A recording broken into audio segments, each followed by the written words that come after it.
స్త్రీ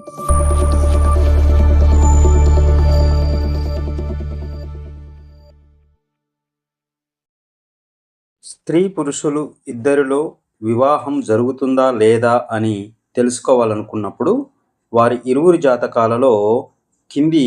గ్రహాలని మరియు భావాలని పరిశీలనలోకి తీసుకోవాల్సి ఉంటుంది. సాధారణంగా వివాహం అవుతుందా లేదా అని తెలుసుకోవడానికి 2, 7, 11 భావాలని, అదేవిధంగా కుజ శుక్ర గ్రహాలని మరియు రాహు కేతు గ్రహాలని పరిగణలోకి తీసుకోవాలి. సో ఈ విధంగా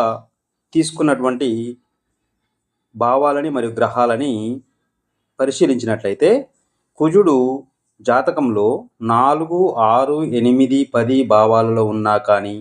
కేతువు 1, 5, 9 భావాలలో ఉన్నా ఆ యొక్క స్త్రీ పురుషులకు వివాహము జరగదు. కుజుడికి రాహువు 2లో ఉన్న, శుక్రుడు మరియు కుజుడికి మధ్య ద్విద్వాదశ స్థితి అంటే 2-12 యాంగిల్ ఏర్పడిన, అదేవిధంగా జాతకంలో 2, 7, 11 భావాలనేవి పాపగ్రహాలతో స్థితియుతి వీక్షణ పొంది చెడిపోయిన, అలాగే కుజుడు మరియు శుక్రుడు ఇరువు కూడా రాహు కేతుల మధ్య స్థితి పొంది ఉన్న, అదేవిధంగా కుజ శుక్రుల మధ్య షష్ఠాష్టక స్థితి ఏర్పడిన, తరువాత శుక్రుడు పాపకర్తిలో ఉన్న, తర్వాత శుక్రుడు లగ్నాత్ వ్యయంలో పడిపోయిన, లేదా శుక్రుడు లగ్నాత్ నీచ స్థానంలో స్థితి పొందిన,